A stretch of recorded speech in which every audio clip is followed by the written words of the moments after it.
Hello, I'm Celeste from Hexen Arcane, and wow, we're going to have an adventure tonight.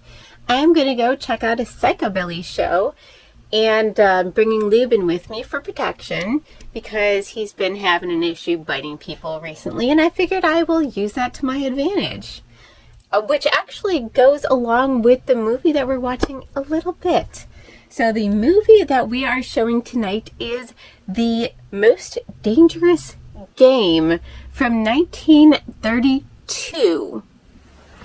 Now this one is a fun one. Basically, there is this, a big game hunter. He's kind of a psychotic big game hunter, and he deliberately causes this luxury yacht to get stranded on an island, a very remote island, where he then engages in a game of hunting them.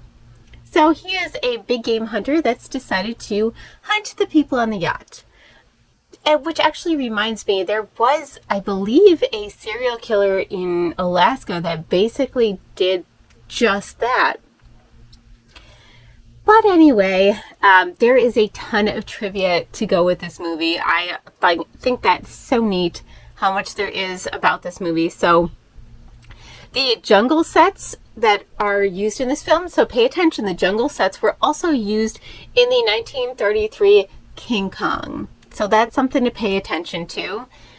The actor playing Ivan the Cossack was Noble Johnson. And he was an African-American who was a childhood friend of Lon Chaney.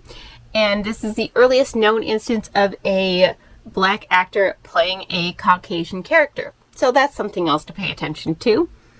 Also, there's a lot of connections with King Kong in this. So some of the screams of the sailors as the ship is sinking, so pay attention to that. They are the same as the screams of the sailors in King Kong when Kong shakes them off the log. So they just kind of recycle those sounds again. And this film did really well at the box office. It got a profit of $70,000, which in 2016 terms, that would be 1.2 million-ish. So it really did well for the time. Now I'm going to have a little more trivia for you as you go on. But what I was going to bring up is there's actually some dogs. So they used Great Danes in this. And they're a Zaroff's dog. So the hunter had these dogs. And Great Danes are not especially threatening dogs. Actually, I find them a little bit threatening. But in general, they're not that threatening. So they made their coats darker. And they actually filmed them usually from a low angle to make them look more menacing. And then the last bit of trivia right now, which is what relates to Lubin, is that Leslie Banks, who was the actor who played Zaroff, he was bitten by one of the dogs at one point, even though the animal's handler and the trainer insisted that her dogs did not bite. And at that point, Leslie Banks, he got frustrated and he pulled down his pants to expose the area that he was bitten on and said, well, something bit me on the ass. So, yeah, that is some fun trivia. It obviously, with Lubin's issues, that kind of reminded me of this movie, and so we decided to show it for this fun night, and I am off to hunt some fun. And you guys should start this movie.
Channel's here on the chart, all right. And so are the marking lights. Then what's wrong with them? Those lights don't seem to be in just the right place. They're both a bit out of position, according to this. 2 light buoys mean a safe channel between the world over. Safe between the world overs doesn't go in these waters. Look here. You'll see the water shoals on the island side, while the deep soundings run to the mainland. Have any of you seen the captain today? No, he wasn't down for dinner. No, and he wasn't down for lunch. He hasn't left the bridge since you decided to come through the channel. What are you driving at? Ever since you gave him those orders yesterday to cut through these waters, he's had the jitters. There's something wrong. I'm getting nerves myself. Doc, what do you recommend for nerves? Give him a shot of scotch. Good. Give him the whole bottle. No, I've got nerves, too. Here you are, Doc. Just what you need. Well, maybe you're right. Here's how for it. Good evening, Captain. Good evening, sir. May I speak with you? Why, certainly. Go ahead. We're heading straight for the channel between Brank Island and the mainland. Good. But the lights are just a bit off, according to the chart. The charts are never up to date in this part of the Pacific. You know that. I know, sir, but doesn't Brank Island mean anything to you? Well, not a lot. Well, perhaps if I could talk with Mr. Rainsford. But Bob's not a sailor. He's a hunter. He's made many of these trips. He's young, but he has judgment. I'll call him. Oh, Bob. Bob. What is it? Come up here, will you? Just a minute. What's bothering you, Captain? There are no more coral reefs, shark-infested waters in the whole world than these. Boy, just take a look at these. You didn't turn out so hot as a hunter, Doc, but oh, what a photographer. Say, if we'd had you to take pictures on the Sumatran trip, they might have believed my book. If you'd had me on the Sumatran trip, you'd never had me on this one. Say, here's the swell one of the ship, Skipper. Well, what's the matter? These old sea dogs tell yarns to kid each other and end up believing it all themselves. Well, I think that Mr. Rainsford should know that the channel lights aren't just in the position given on the chart. Oh. Well, what do you think, fellas? I think we should turn back and take the outside course. No. We'll go ahead. Very well, sir. It's your ship.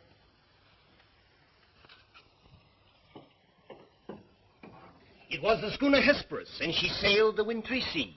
Now, wait a minute, fellas. Let's talk this over. There's no use taking any chances. Chances? That's fine talk coming from a fellow who just got through slapping tigers in the face. Here, get an eyeful of this. And he talks about taking chances.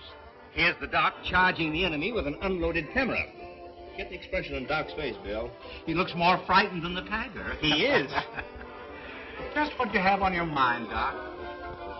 I'll tell you what I had on my mind. I was thinking of the inconsistency of civilization. The beast of the jungle, killing just for his existence, is called savage.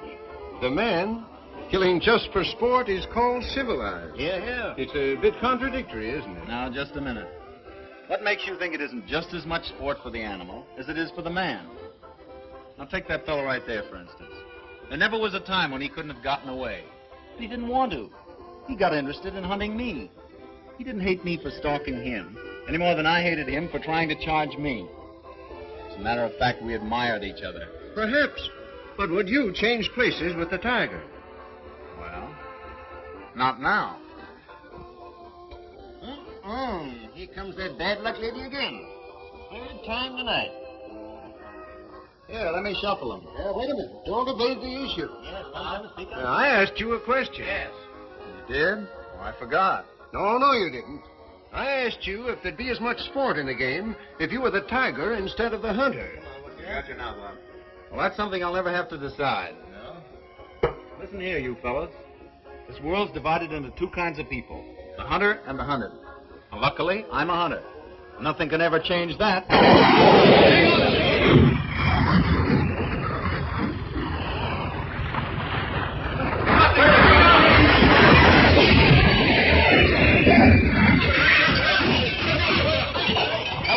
Hello down there. Hello, engine room. The dynamo's flooded. If the water ever hits those hot boilers.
Clarence. See anybody?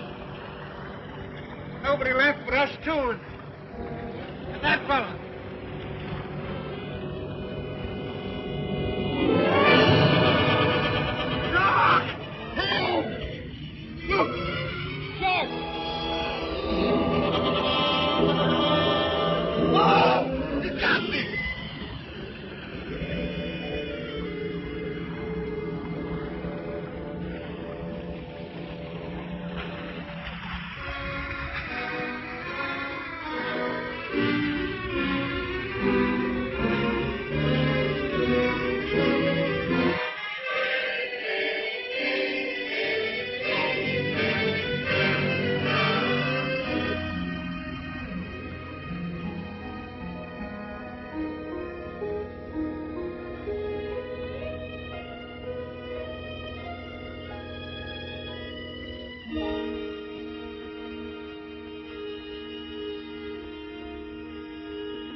Anybody around, I say?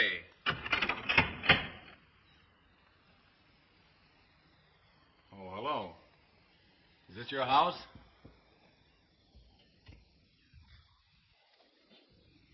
I'm not trying to break in, but I've been in a wreck. Our yacht just sunk with all hands. I got ashore and found your place here by accident. I'm not trying to intrude, but I'm in sort of a jam. Don't you understand any English? Ivan does not speak any language. He has the misfortune to be dumb. Oh, hello. Are you the owner here? Yes. Welcome to my poor fortress. Fortress? It once was, built by the Portuguese centuries ago. I have had the ruins restored to make my home here. I am Count Zaroff. My name's Robert Rainsford. Glad to meet you. Very glad. Oh, yeah. Ivan is a Cossack. I am afraid, like all my fellow countrymen, he is a bit of a savage. Smile, Ivan. Witness!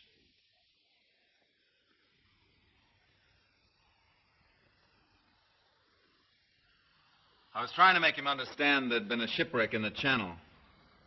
Sure, it was me. But how appalling. And you mean to say that you were the only survivor? Yes. I'm afraid I am. You're certain? Well, I'd never left the spot if I hadn't been. The swellest crowd on earth. My best friends. It's incredible. Such things are always incredible. Death is for others, not for ourselves. That is how most of my other guests have felt. Your other guests? You mean this has happened before? My dear fellow, we have several survivors from the last wreck still in the house. It would seem that this island were cursed. That's just what the captain said.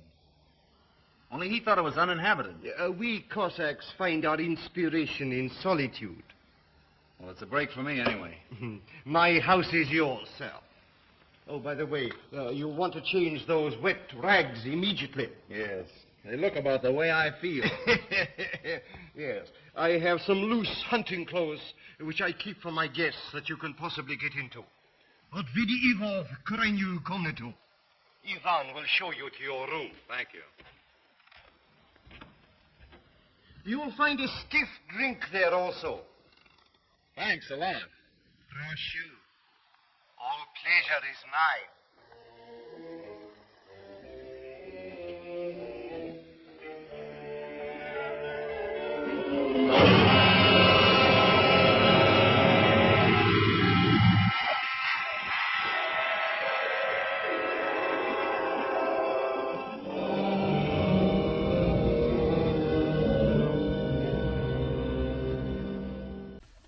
All right, well, Leuven and I are here. We are about to go see the Coffin Cats. They're playing with the DUIs and the drowns, and kind of blends in with the shadows. But yes, he has been having a problem with biting people, and that is perfect for right now. So we are about to go and kick up a storm in the pit.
Come in. Ready, Rainsford? All set. I'm afraid we have finished dinner, but I have ordered something for you. Thanks. I don't feel like eating. Oh, dear, dear. Well, perhaps later. Now then, what do you say to coffee and most charming company?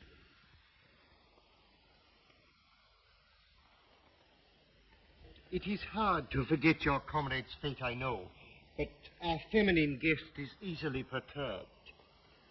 If I could beg you to put a good face upon the matter, assume a cheerfulness you may not feel. Why, sure, of course.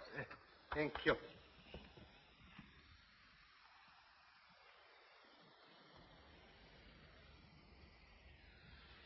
Miss Towbridge, may I present Mr. Robert Rainsford, Miss Eve Towbridge, How'd you do? How do you do? and her brother, Mr. Martin Towbridge. Hi, old chap. Pretty well shaken up, I guess, huh? Coming out of it now, thanks. We know just how it feels, don't we? Indeed, we do. Perhaps Mr. Rainsford would like some hot coffee. Oh, yes, of course. Mr. Rainsford, please sit here. Oh, thank you. Daj gostu coffee vodka.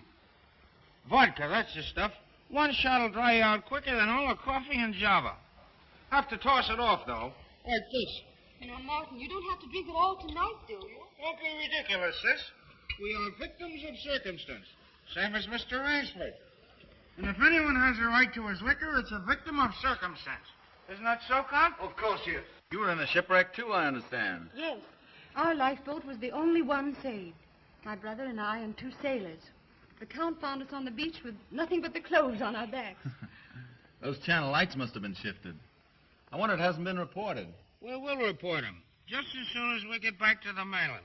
You see, the Count has only one launch. And that's under repair. Russians are not the best mechanics. I'm afraid we'll have to be patient a few days longer. That's all right with me. I feel as if I were living on borrowed time right now. Speaking of that, perhaps now you'll tell us a little bit about who you are. Just sketchily, you know. Born, married, why I left my last job. No. One moment, please. Mr. Rainsford need never explain who he is in my house. No? No, we entertain a celebrity, Miss Towbridge. Wait a minute. Don't tell me. Let me guess. I know. Flagpole sitter. I know. He wrote some books. No, he lived some books. If I am not mistaken, this is Mr. Robert Rainsford, who hunts big game so adventurously. Yes, sir. I've lugged the gun around a little. I lugged the gun around a little. No, I have read your books. I read all books on hunting. Papirosu? Thank you. Only in yours have I found a sane point of view. What do you mean, sane? Cigarette? Yeah, thanks. You do not excuse what needs no excuse. Now, let me see, how did you put it? Hunting is as much a game as stud poker, only the limits are higher. You have put our case perfectly, Mr. Rainsford. Well, then you're a hunter yourself. We are kindred spirits. It is my one passion. He sleeps all day and hunts all night. And what's more, Rainsford, he'll have you doing the same thing. We'll have capital sport together, I hope. Don't encourage him. You know, he's had our 2 sailors so busy chasing around the woods after Flora and Fauna that we haven't seen him for 3 days. But what do you hunt here? I'll tell you. You will be amused, I know. I have done a rare thing. I have invented a new sensation. Yeah, and is he stingy with it? What is this sensation, Count? Mr. Rainsford, God made some men poets. Some he made kings, some beggars. Me he made a hunter.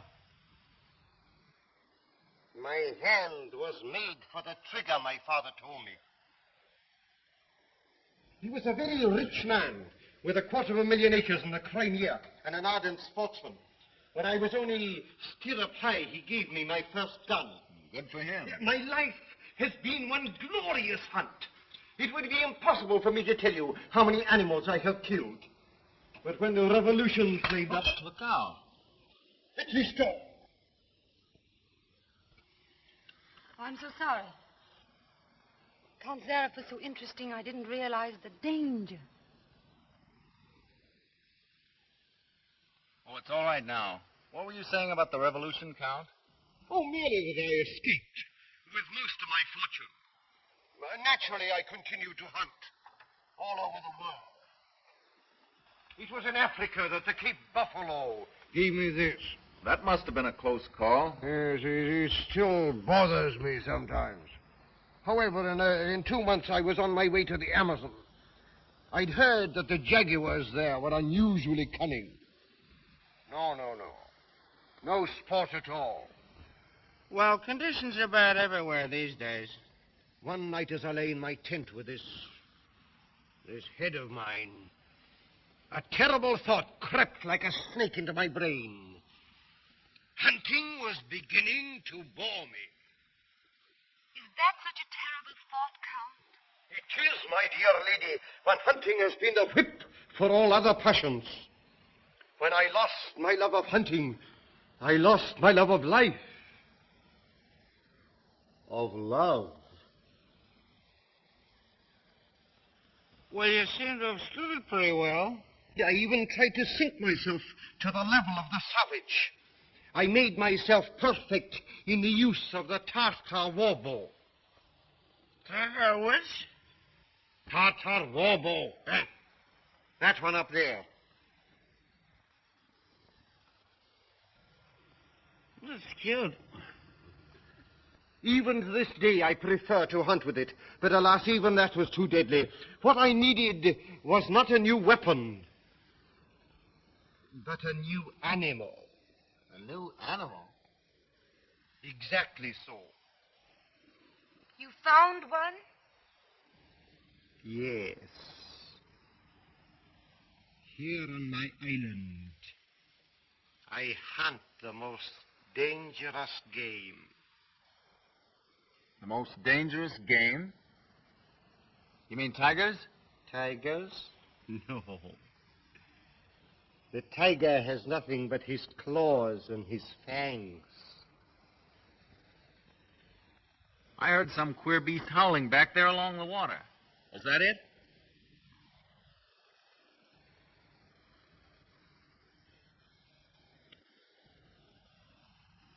It's no use, Rainsford. He won't tell. He won't even let you see his trophy room till he gets ready to take you on the hunt of the great what's-it. My one secret. I keep it as a surprise for my guests against the rainy day of boredom. Listen, old boy, you let me in on that game, and I'll bet you I'd go for it. You know, Rainsford, he hasn't failed yet.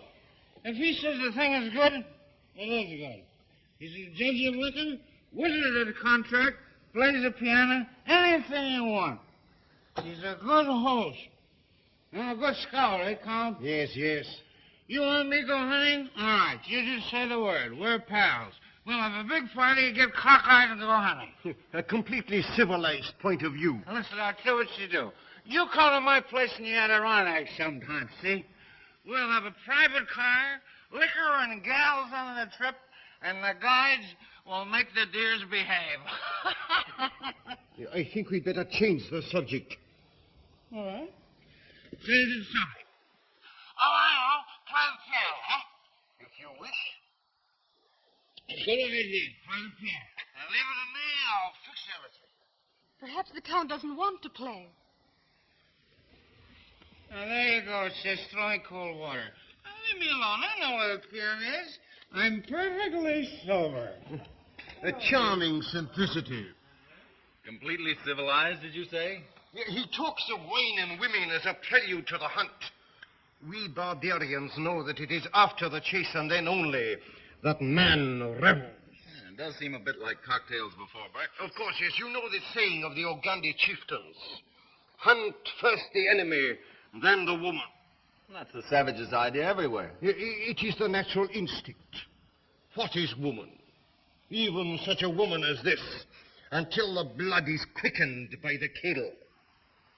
Oh, I don't know. Oh, I don't know. You Americans. One passion builds upon another. Kill.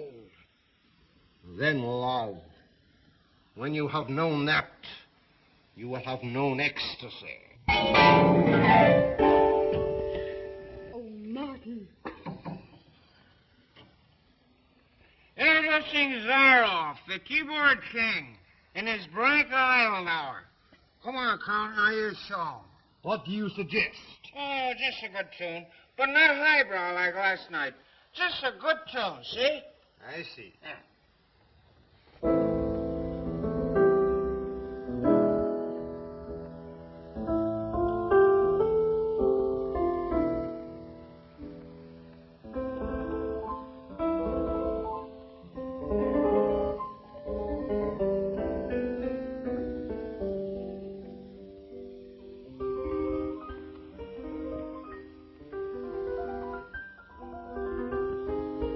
Hunting dogs. Keep your voice low and listen. It isn't true about the launch needing repairs. I heard it leave the boathouse last night. It returned this morning. You mean he's keeping you from returning to the mainland? Yes. Well, perhaps he enjoys the company of two very charming people. Two, maybe. There were 4 of us a week ago. The other 2 have disappeared.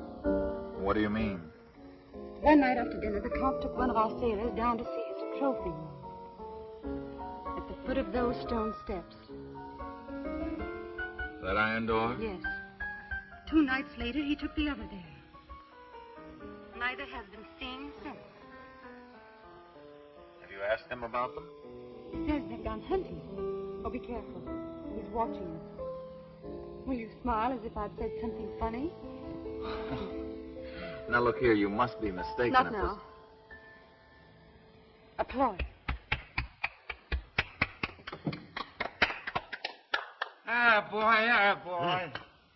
Thank you. What did I tell you? Smack some in ivory, eh, Rainsford? It was splendid. Don't stop, please. Now, I'm afraid we have failed to hold the full attention of our audience. Well, I expect it's rather difficult for Mr. Rainsford to concentrate on anything after all he's been through. Oh, my dear lady, you are pleading for yourself. I can see the drooping of those lovely eyes. Excuse me.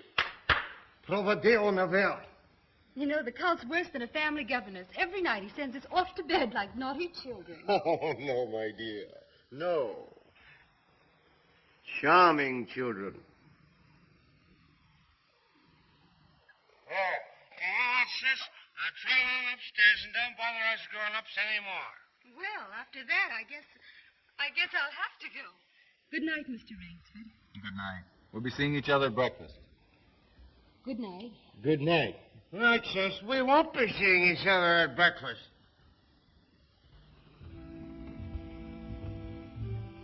Oh, my dear Rainsford, I have been most inconsiderate. You must be feeling the need of sleep, too. Yes, I am just about all in. Then Ivan will show you to your room.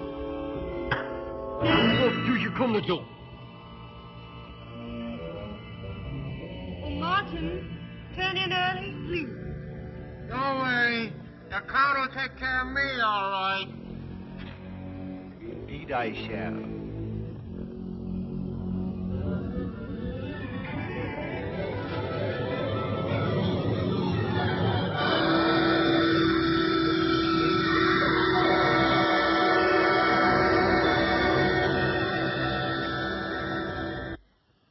Well, good night. Good night, sir. Sleep well.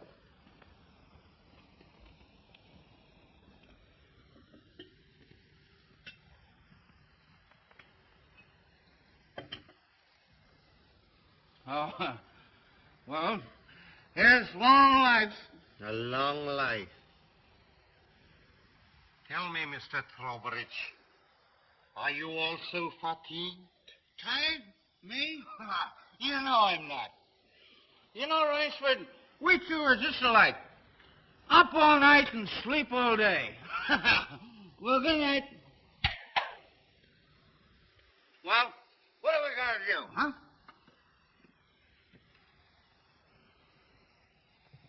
What's the big idea? I thought that perhaps tonight you would like to see my trophy room. Your trophy room?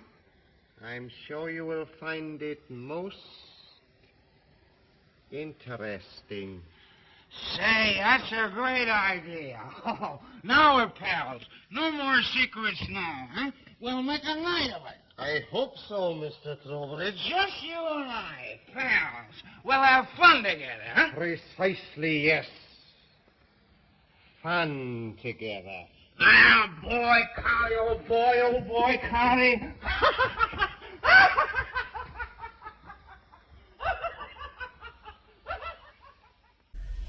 Whoa, what a show. Lubin, did you have fun? Yes, we had a great time. The Coffin Cats kill it every time. They're a band that is known for their antics on stage. They just put on such a great performance. They always have amazing energy and just they have fun with it, and it shows. So yeah, that is really fun. They like switch things, they spit in each other's mouth, all kinds of stuff.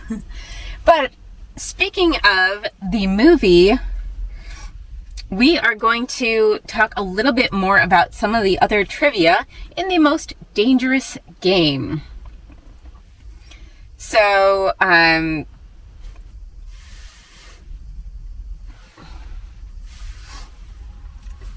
this movie fell into public domain because the original copyright holder did not renew the film's copyright. And so, it is something we can show, right, Lubin? You know, you're pretty creepy back there. All right, so if you saw Drunken Armstrong, he was supposed to be annoying. At the time this film was released, prohibition was still in effect, but the law was widely ignored. And the producer was strongly critical of alcohol use and the glamorization of drunkenness in movies. And so he put in this scene where he's supposed to be obnoxious and annoying to show how, I guess, bad it is. And drunkenness is disastrous. Bad things happen to people who drink in his movies. And Zaroff's reveling in his hunting exploits was also very deliberate. It was beyond the need of the story, so they kind of went overboard with it, downplaying the glamorization in other movies of the period. So they were trying to kind of make a statement in this. And this was a debut film of Leslie Banks, who played Zaroff. And interestingly enough, I believe he had half of his face paralyzed at some point. I think I read that, which was pretty cool. That he then became a really good actor. And Fay Wray wears her hair in its natural brunette color in this film, instead of the blonde wig that she wore in King Kong. And according to Box Office Magazine in 1967, MGM planned a remake with George Pepper starring.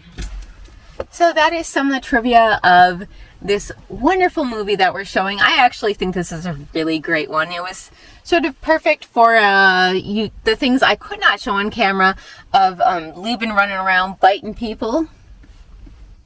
Yeah, that wasn't great, but it was also great. That's why I brought you. Kept everybody away from me, but we had a great time, right?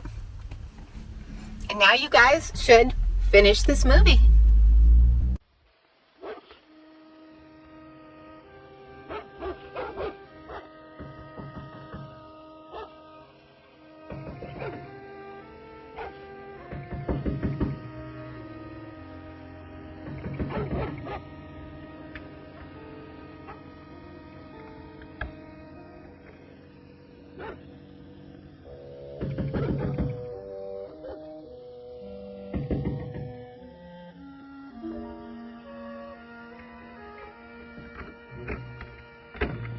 Please let me come in. I'm sorry to disturb you, but I'm certain. Who is it, those dogs? My brother. I've been listening for hours for him to come upstairs. I've just gone to his room. He isn't there.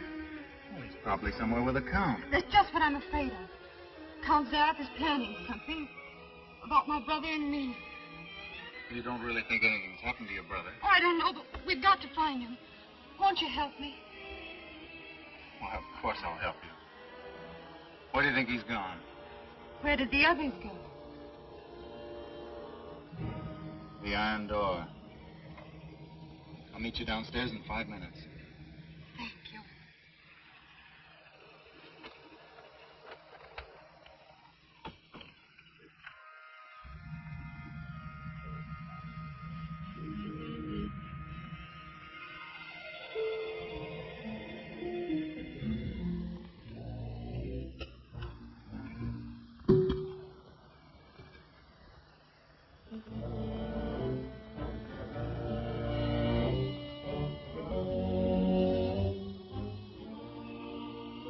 That's queer. It's unlocked.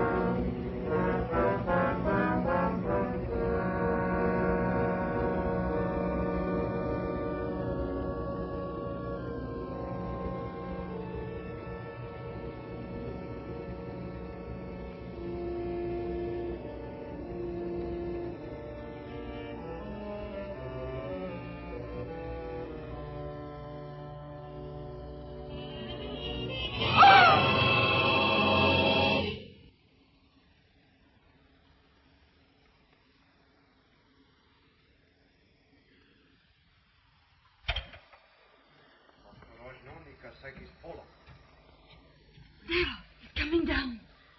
Back here, quick.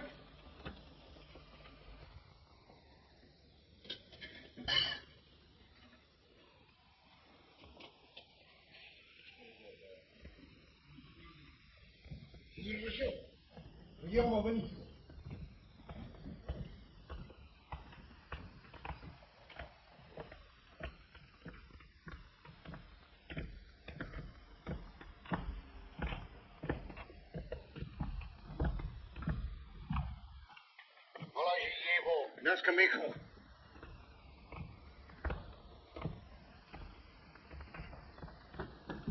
Where's my brother? Where's Towbridge? Where's my brother?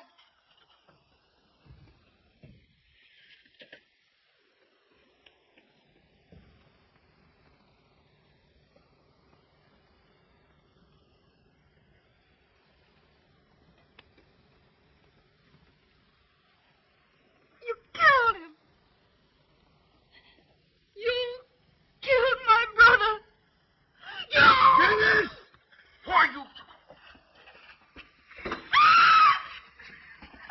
Enrique, you're not there.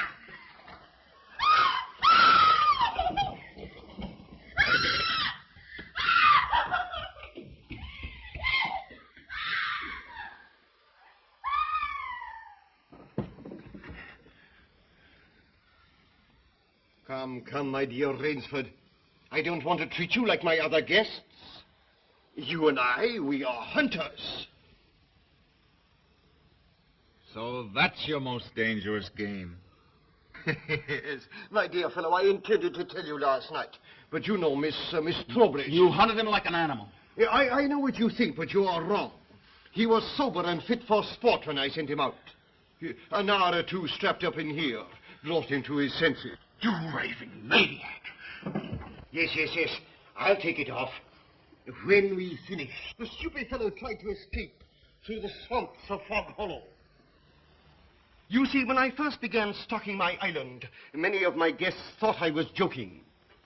So I established this trophy room. I always bring them here before the hunt.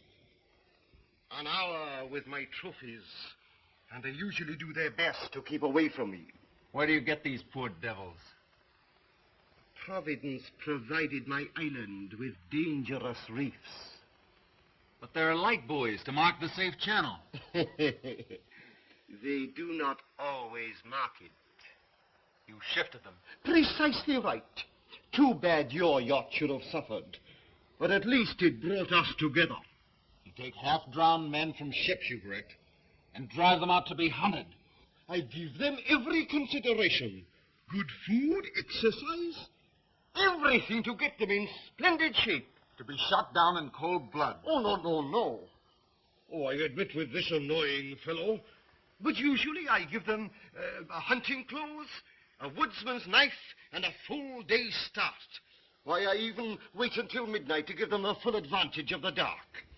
And if one eludes me only till sunrise, he wins the game. Suppose he refuses to be hunted. Ivan is such an artist with these. Invariably, Mr. Rainsford, invariably they choose to hunt. And when they win?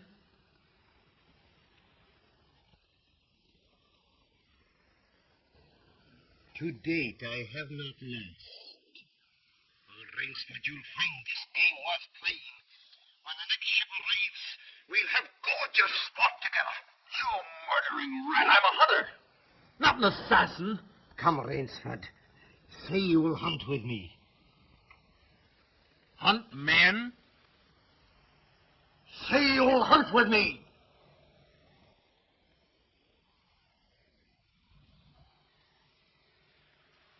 No. What do you think I am? One I fear who dare not follow his own convictions to their logical conclusion. I'm afraid in this instance, Mr. Rainsford, you may have to follow them. What do you mean? I shall not wait for the next ship. 4 o'clock. The sun is just rising. Was technique or Richniki? Come, Mr. Rainsford. Let us not waste time.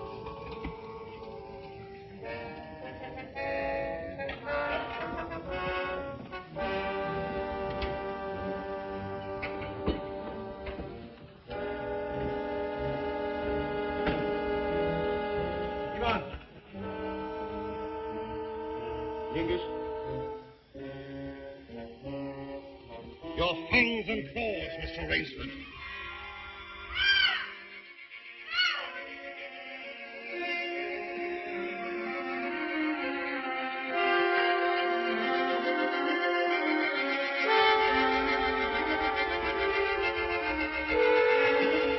Ivan.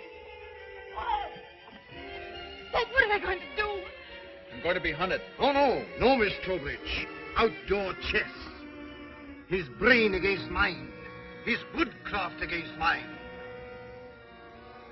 And the prize? The prize?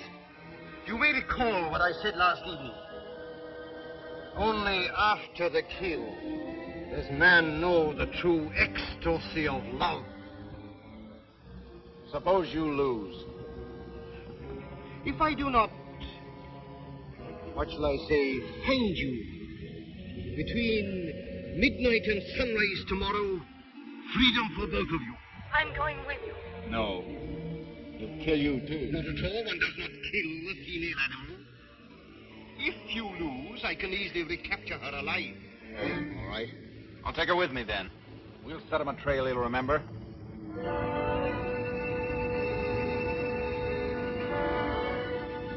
It's only fair to advise you against Fog Hollow. Outdoor chess, Mr. Rainsford.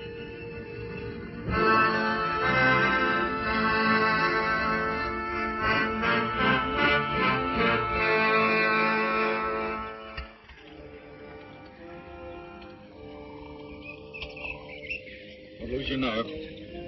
We'll beat this thing. The others didn't. We will.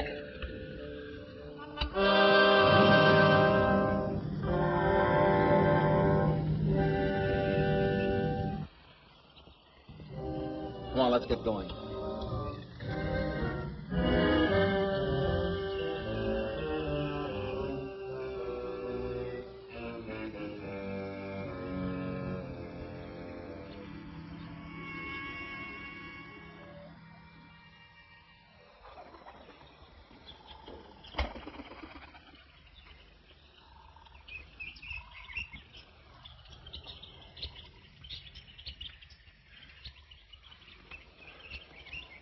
It seems as though we've come miles.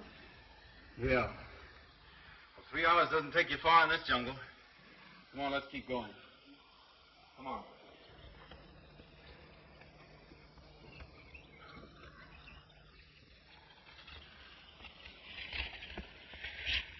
Just a little more of this, then easy downhill going. Soon be safe.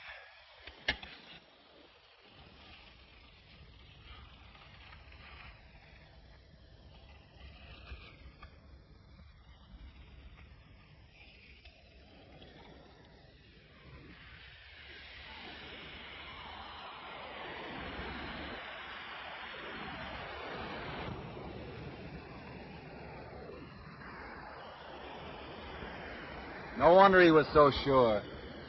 This island's no bigger than a deer park. Oh, Bob. Come on now. What are we going to do? We didn't each live through a shipwreck. Don't let this crazy man on to worry us. I shouldn't have come with you. You might beat him if you were alone. Alone? And leave you here with that savage? Not a chance. Now, we've got to think of something to worry him. Oh, you'd never get near him. He'd shoot on sight. Weapons aren't everything in the jungle. Say, did you notice that leaning tree down there? The one we just passed? Yes. Come on, I want to show you something. You see? If that supporting branch were cut away, this fallen tree would make a perfect melee deadfall. A melee deadfall? What's that? A man-killing contraption the natives use. It'll stop that madman, all right. Trouble is, it takes quite a few hours to build. He said he wouldn't follow till midnight. That's right. If you help me, I think we'll have time. Come on, we'll cut some strong vines.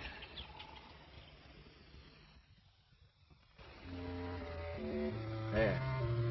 Almost ready. Bracelet of yours makes a fine guide ring for my necktie. He'll have been on his way almost an hour now. Look out. Don't touch that trip line. You'll have a 2-ton tree down on your back. Jungle wood's as heavy as iron.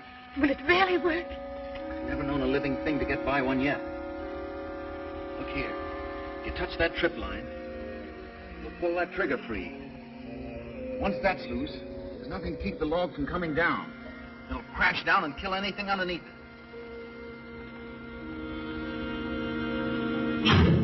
Look.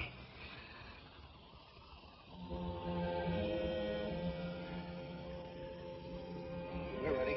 Let them come.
Rainsford, my belongings.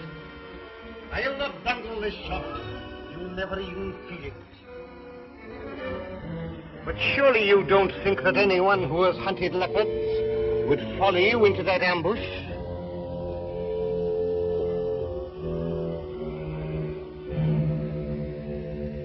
Oh, very well. If you choose to play the leopard, I shall hunt you like a leopard.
Where did it go? He's playing with us. Like a cat with a mouse. What do you mean? You heard him say he'd hunt us as he'd hunt a leopard. It means he's gone for his high-powered rifle. His rifle. Oh, Bobby, let's get away from here. Run, Eve, wait.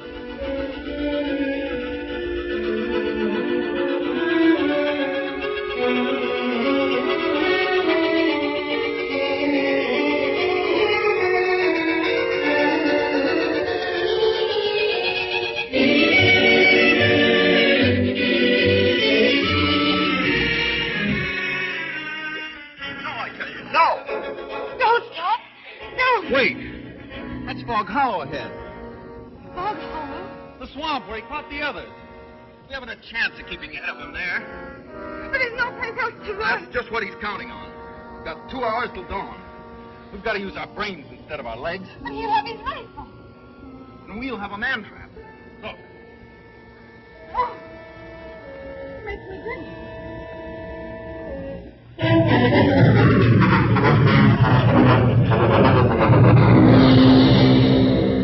Cover this over. When Mrs. Zaroff goes down there, you'll be all through hunting. Quick, gather some leaves and grass. I'll cut some branches.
Hello. Since we were talking about the plot of this movie, I decided to tell you all a little bit about the serial killer I had mentioned, which is Robert Hansen from Anchorage, Alaska. He was born in 1939 and he died in 2014. Now, between 1972 and 1983, he abducted and murdered at least 17 women. Now, most of these he actually released into the wilderness and then hunted with a Ruger Mini 14 and hunting knives. So very like the plot of this movie, he decided that he wanted to hunt humans. They are implying in what I was reading that he had a rough childhood. He was bullied. He was really shy. He had a stutter and severe acne. So he was kind of a quiet loner who had a difficult relationship with his father, who was quite domineering. And he got into archery, hunting, and would really enjoy those pastimes. And that is how he passed a lot of his time to deal with whatever he had going on with his dad and with not being popular and having friends. Then he enlisted in the United States Army Reserve. He served for 1 year before being discharged, and he worked at the police academy as an assistant drill instructor. And he eventually got married. So he was arrested for burning down a school bus garage in revenge, was he said it, for how he was mistreated when he was in high school. He served 20 months of a 3-year sentence for that. He was diagnosed with manic depression with periodic schizophrenic episodes. I don't know if he had something like schizoaffective disorder or if it was just schizophrenia. The person who diagnosed him with this also said that he had an infantile personality. He was obsessed with getting back at people who he felt had wronged him. And while he was incarcerated, his wife filed for divorce. He also had petty theft. He got married again. He was well liked by his neighbors. He was a hunter. And then he was arrested again for assaulting women. He served, 6 months in prison for that. Got work release, halfway house. And then he is believed to have begun actually killing people around 1972. He would start stalking women, learning her habits, eventually kidnapping her, picking her up, and forcing her at gunpoint to his house, where he would then assault her, stab or shoot her. A lot of these people were sex workers, and a lot of them were also teenagers. So eventually he got to the point where he started releasing the women into the wilderness to hunt them down. And, it was like a game for him in some way. Like he would kidnap somebody and then release them and try to hunt them down to kill them.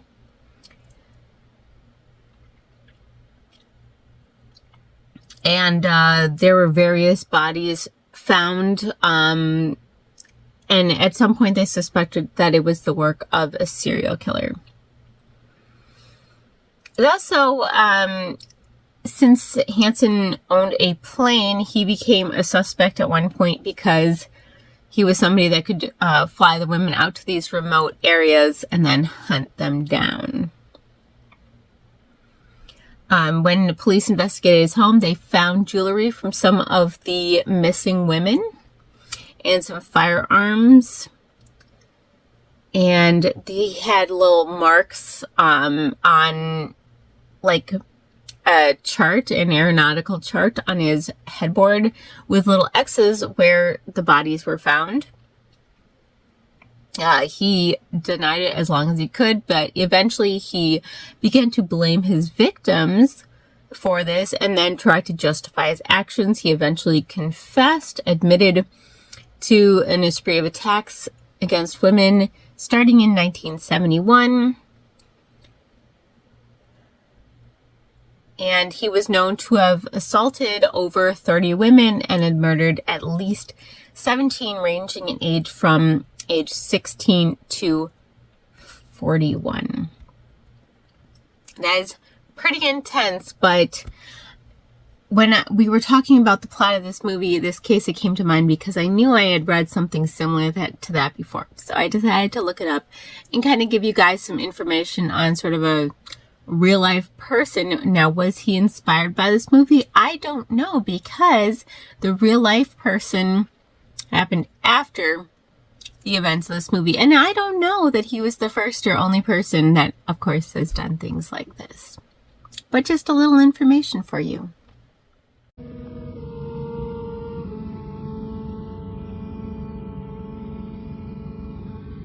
Yes. Very good, Rainsford. Very good. You have not won yet. Look at your watch. Are you looking at it? Still holding on. I'm right. Swamp or no swamp, we can keep ahead of them that long. As you are doubtless saying, the odds are against me. You have made my rifle useless in the fog. You cannot blame me for you overcome me. obstacle.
Ahmed, Miss Towbridge, bring her here. Now.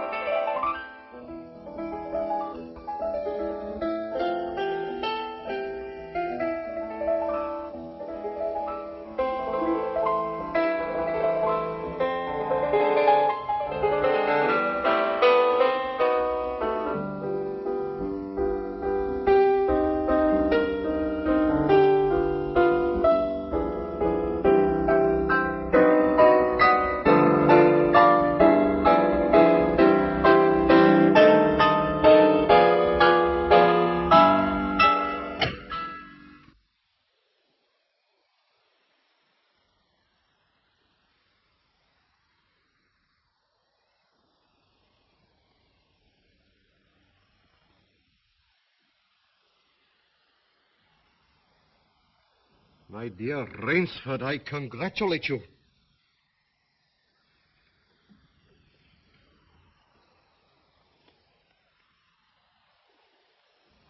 You have beaten me. Not yet. Oh, but of course I insist.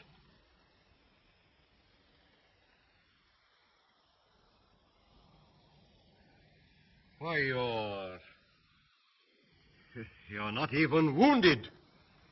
You hit the dog, not me. I took a chance and went over with him. A clever trick, Rainsford. I cheerfully admit defeat. Here's the key of the boathouse.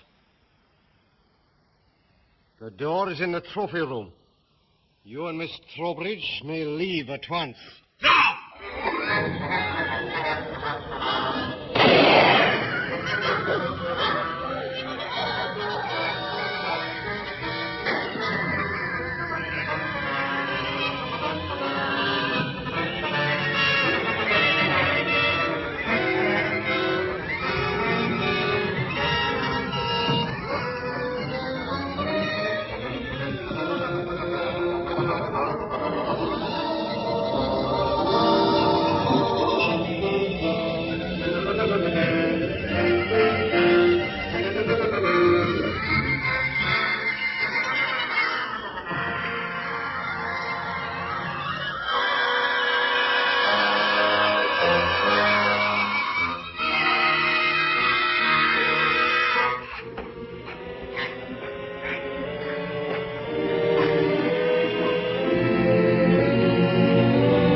boat, quick!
Thank you guys so much for joining Lubin and I in hosting this film and going to a really, really fun concert. I hope you enjoyed the little bit of footage I was able to get to just show you what some of the show was like. The energy was really good. We had a great time. Lubin and I danced almost the whole night, but he did display some behavioral hiccups that we will discuss later.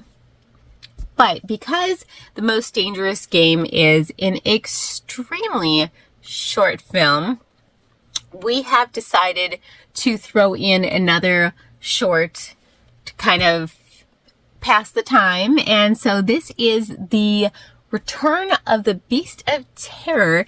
It is from 1978. Like I said, it's a short film. I really couldn't find information on it, like, at all. I don't know much about this, the making of it, the history, or anything like that. But it looks kind of fun. The acting looks a little bit questionable, if I'm going to be completely honest with you.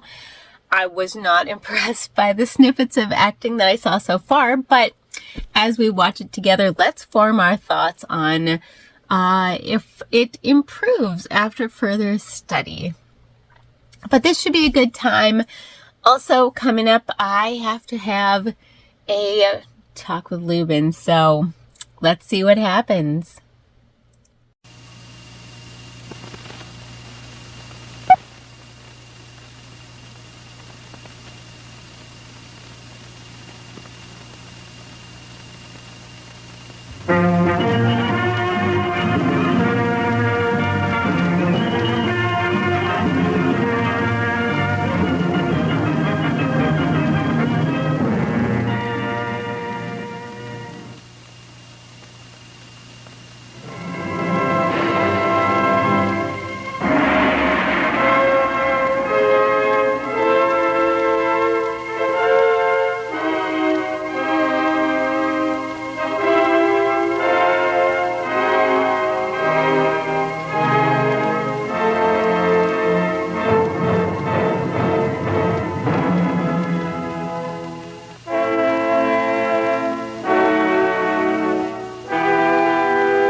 Where it all happened?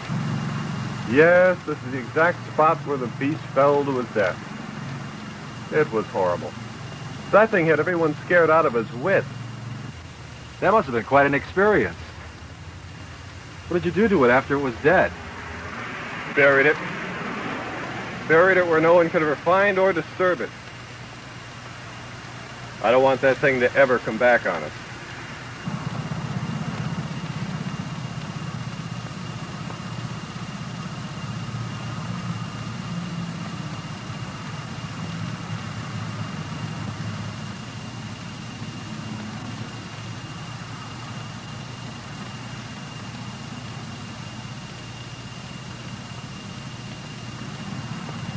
You don't think it'll come back, do you? I mean, it's dead. Dead things stay dead, don't they? Yeah, but you never know. There was something about that beast that seemed immortal. Oh, come on. Really?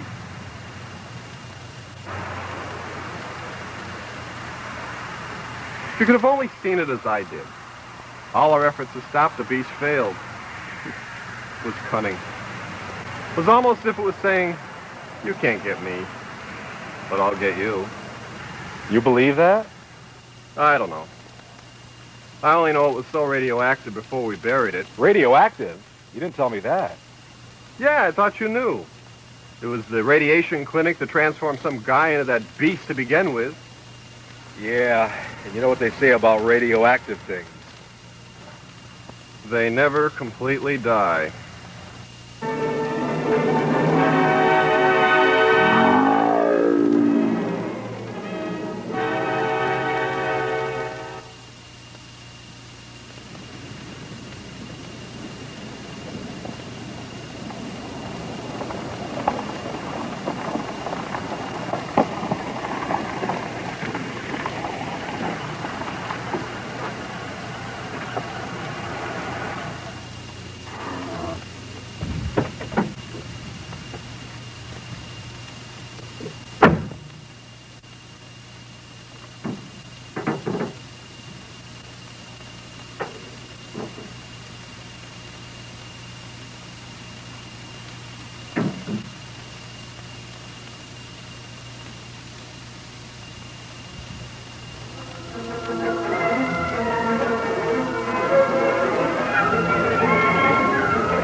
That is utter nonsense.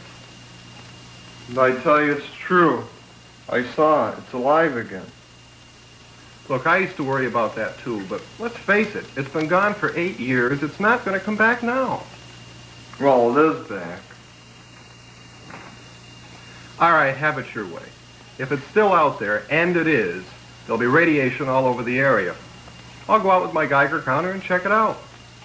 Better watch out.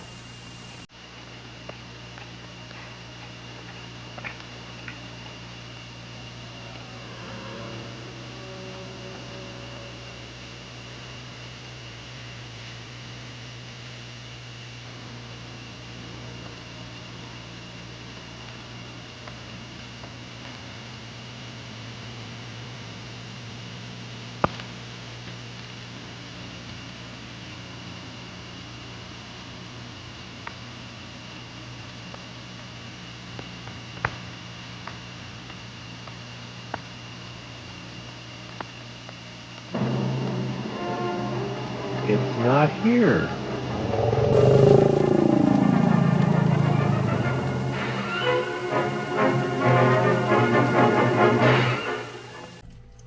Okay, so I am here because I got Morgan and I got a strongly worded letter from the state saying that they are not sure if Lubin is a wolf or a child. And so, since they're not sure, they are requiring that he is educated, but they also don't want him to go to school because other kids would be scared of him. So they want Morgan and I to homeschool him. And he has been having that biting problem, so I get it. But I am attempting, see, I'm dressed up all like school madam-ish, because I am embracing my new role as an educator of children. So we are going to start with him writing his name. So, all right, Lubin, here, write your name. See how you do, bud.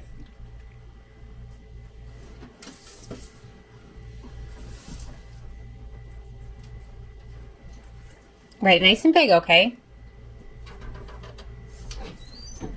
Yeah. Yep. Yeah. There you go. Wait. No, buddy. No. Look. Turn around. Here. Let me start. Look. This right here, this is a P.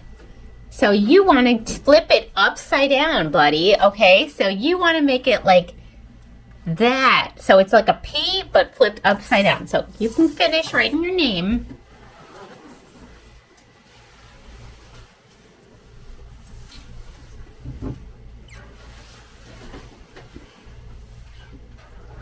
Yeah, Morgan, don't worry. I got this. Morgan has some stuff for you to learn later. Oh, bud. No. Well, one, there's not supposed to be an E at the end. Okay. And it says Lupin again. No. It's supposed to say Lubin. See, the B is like this. Lupin. Your name is Lubin. This says Lupin. Can you try one more time? All right, write your name for me.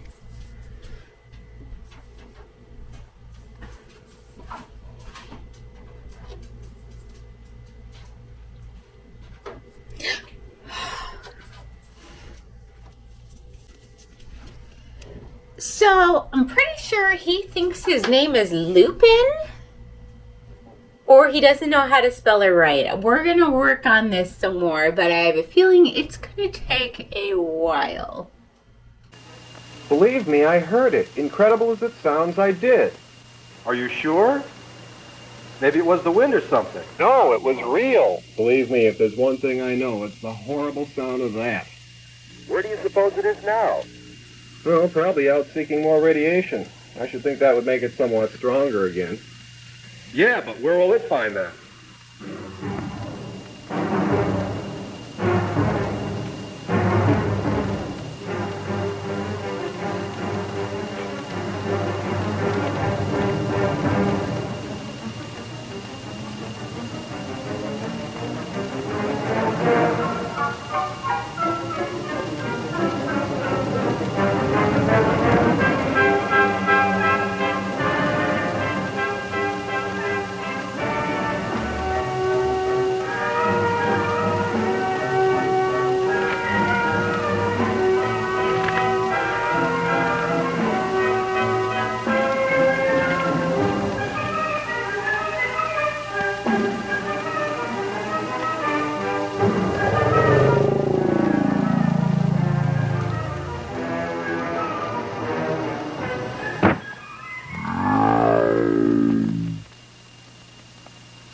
This late bulletin, a radioactive mutant is on the loose. He has been seen by several local people and has attacked a local businessman. Beware of the beast. He could strike anywhere. He could strike even you. Well, you were right from the beginning. It is alive, and its reign of terror is beginning again. Why do you suppose it came back now? I don't know, but I wish it hadn't.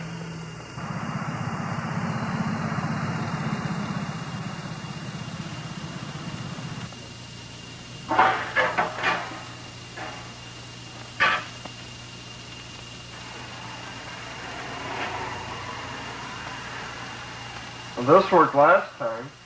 Put that back. Why? Because if that had really worked last time, it wouldn't be here now doing this. Here, this looks good enough.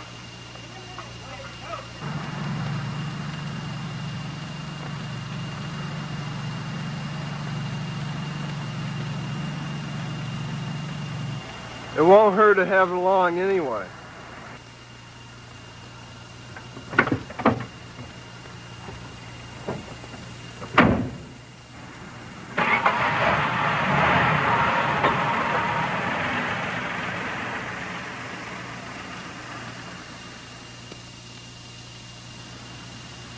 Well, what are you doing here?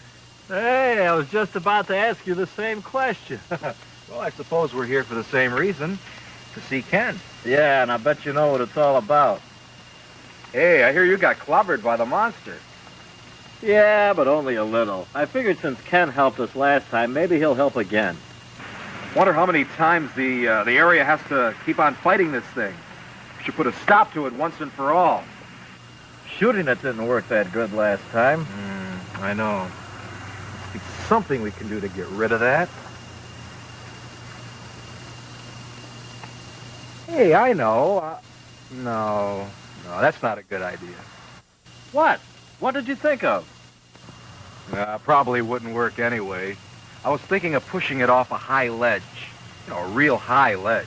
It fell last time, though. Yeah, only 20 feet. Only we can use something really high. Oh, sure. And I suppose we say, Mr. Monster, would you mind climbing up on this cliff so we can push you off? Well, I said it wasn't that good of an idea. I wonder what's keeping Ken. He's usually not out that long.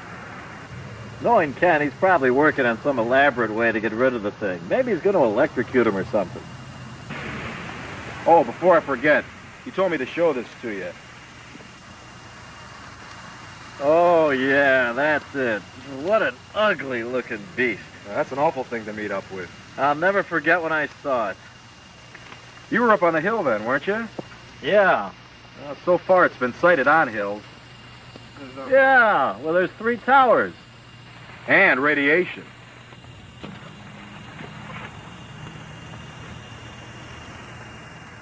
I'm back with Lessons with Lubin, and we are now working on dressing himself. So he's got a little issue here. I'll show you. Lubin, don't be embarrassed. Yep, that's a nice werewolf, kid. So look, he has buttoned his shirt, and it's like crooked and stuff. So Lubin, listen to me, okay? I'm going to give you a treat, a training treat. You go to the bathroom and you go button your shirt correctly. So you start at the top, the very top, and you line up all the buttons, okay? So come out when you're done. 2 hours later.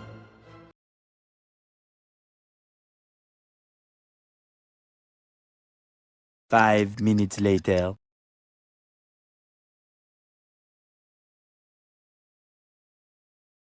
Two hours later.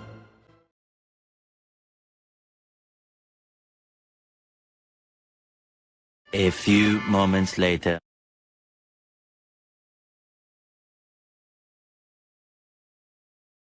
Two hours later.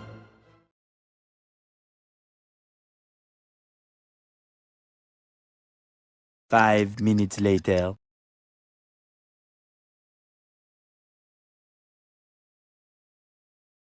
A few minutes later.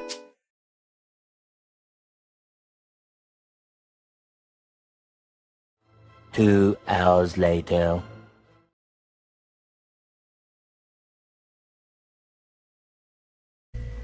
Ugh. That kid, I give up with that. We're going to have to move on to another lesson. Litter box training. So this is where you saw him? Yeah, over in there.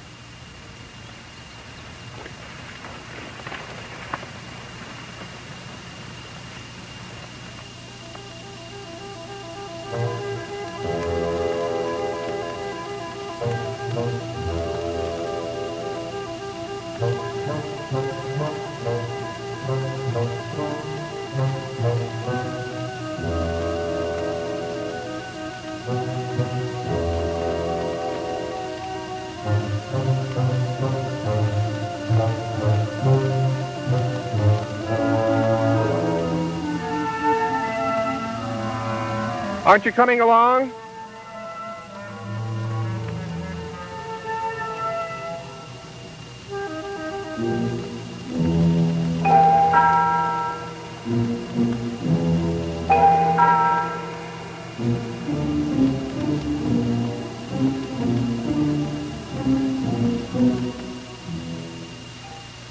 Drive down around there and I'll meet you when I come out.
I just saw him. Where?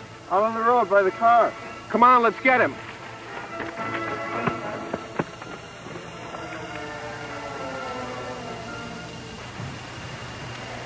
Well, we missed 5 him. minutes later. Yeah, but he can't be far away. Yeah, I guess he isn't far away. We've got to catch him. Look at all these scratches he put all over my car.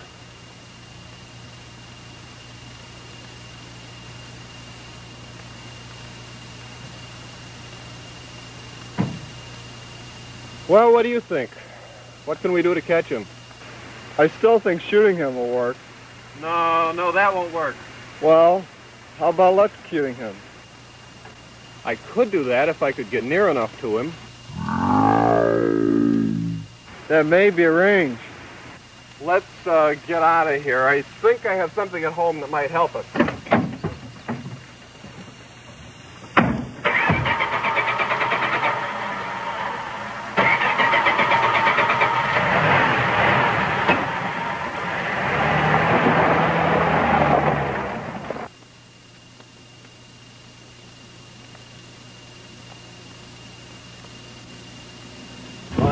Really some car you got breaking down in the middle of nowhere. I'm sorry, I didn't think that was going to happen.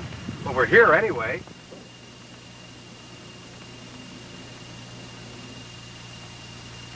What makes you think the monster's going to strike here? There are other stations in town, other energy sources. Ken says this is near the place where he heard the beast. Well, I don't see him around here. He's probably got more sense than we do. Yeah, he'll be along soon, I bet. Come on. Boy, it's windy. Sit over here and wait for Ken.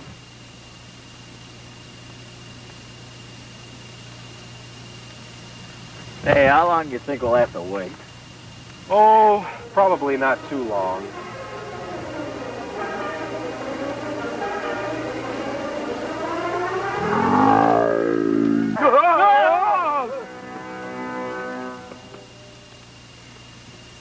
Animals which become radioactive may be drained of the radiation by passing through them a sizable electric current. The resulting magnetic field will neutralize any remaining effects. If we could only catch them long enough to do that, we'd be all set.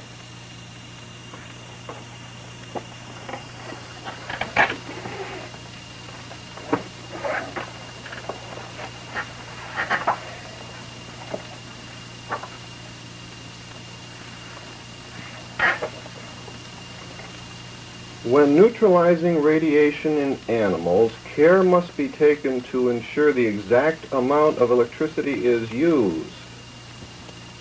Any other than the precise amount will not achieve the desired result. Great. I gotta be careful how I do this.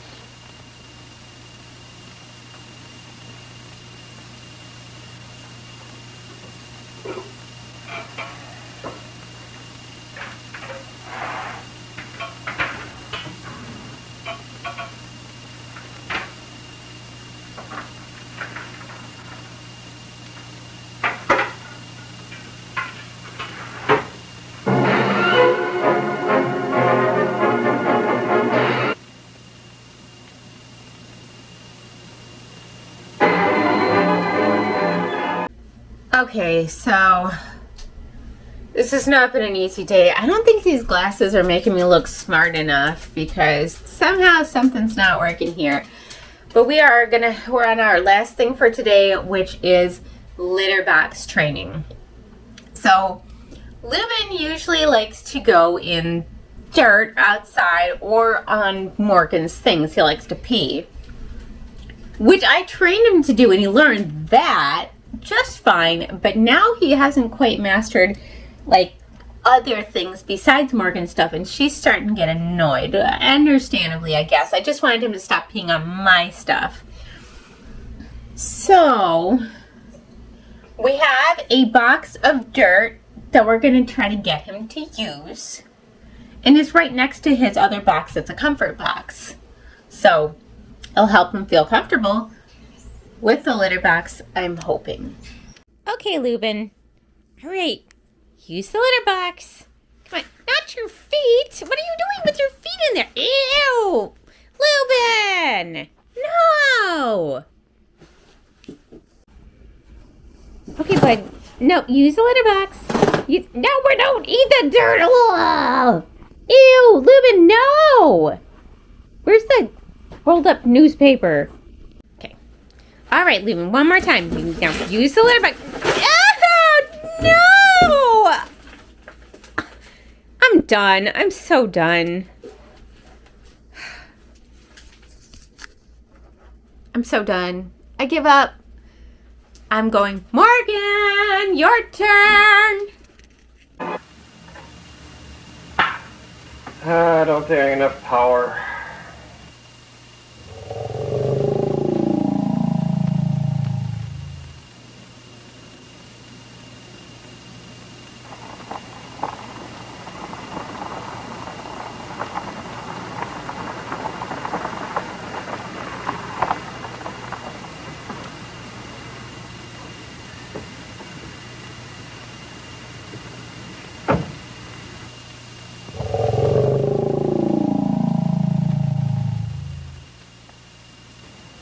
Where's Ken?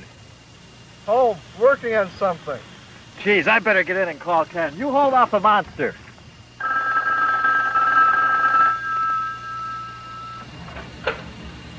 Hello? What? You're kidding. What am I supposed to do? Well, we've got him trapped, sort of. We need your help. Well, I'm not ready yet. This thing isn't quite finished. Well, I hope you finish that before the monster finishes us. Yeah, well, all right, I'll be right there. Well, what happened? Where is he? He went behind the building. I think he went behind the woods. Oh, well, if he does that, we'll never catch him. What is it you're working on? Will it help us catch the beast? I hope so. Go on over and get that little gadget out of the car. It's on my front seat. With any luck, this little thing should do it. How will you use it? If I can get near enough to the beast, thank you, I can connect him up to this. And, with a little luck, it should neutralize the radiation. Oh, I get it. Neutralize the radiation and he's no longer a beast. He's no longer nothing. He'll be out of our hair once and for all. Oh, no. Look.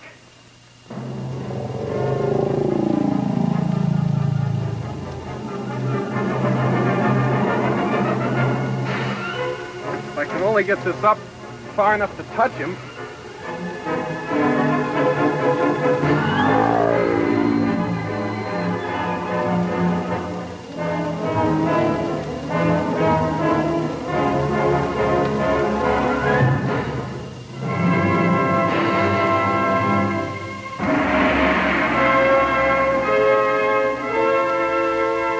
Look, he's trying to get up on the tower.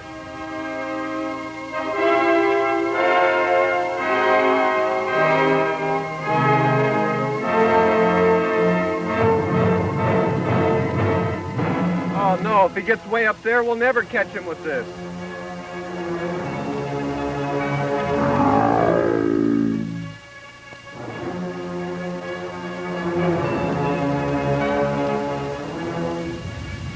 Somebody's got to do something. We just can't stand here and watch that creature crawl towards one of the largest concentrations of radiation around here. I've got an idea.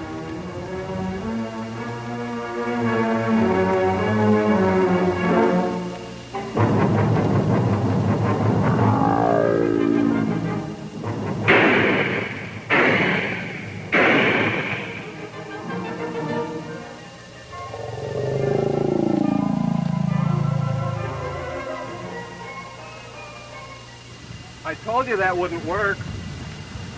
Well, mine if I could only hit him. Hey, Ken, how much power is in this box? Why, a lot. Why? Well, why couldn't you connect it directly to the tower and then let the power go right up through the metal to him? Yeah, would that work? I'll bet it would. Here, let me hook it up.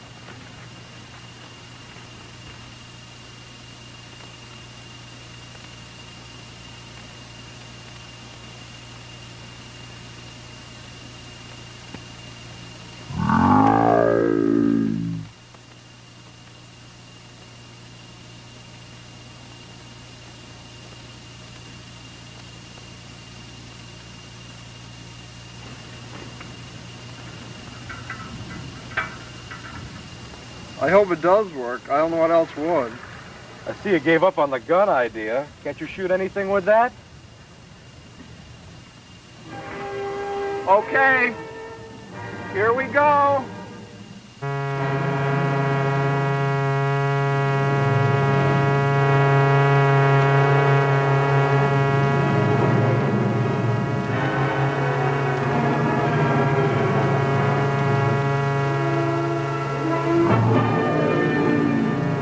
It's working!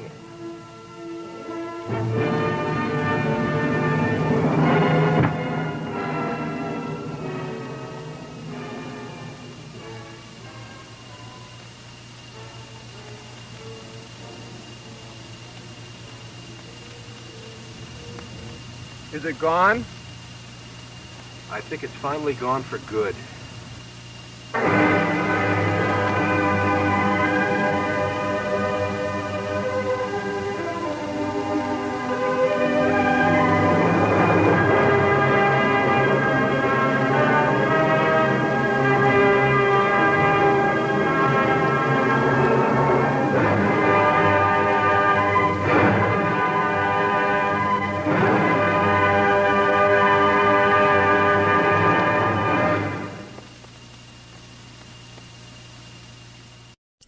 Well, that was quite the experience, both this film and Lubin.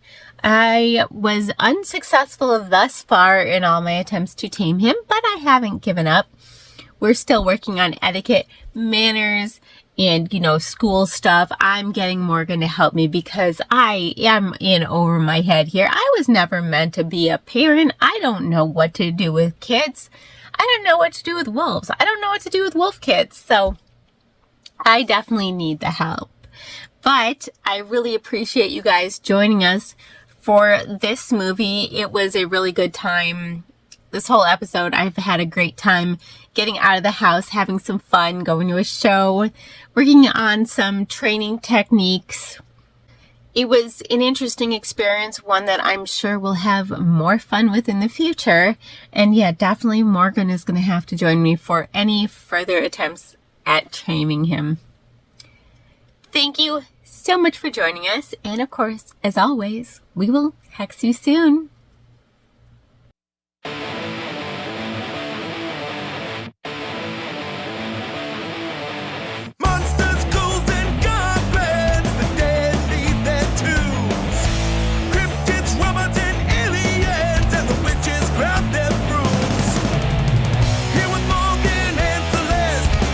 Escape the mundane.